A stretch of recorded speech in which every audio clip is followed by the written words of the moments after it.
Guys, pupunta ko ngayon sa town kasi in-invite ako ng kaklase ko nung elementary. Meron siyang rehearsal.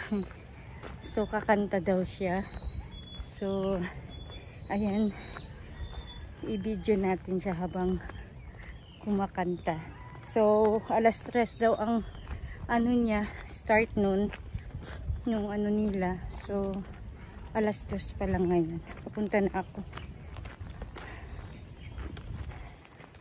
Sobrang init. So, yung outfit natin. Ito. Ito yung outfit natin, guys. Sobrang init.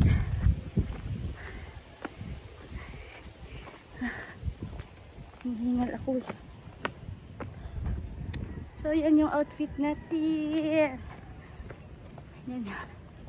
Hindi ba pagi? Ang aking suot. So, yan.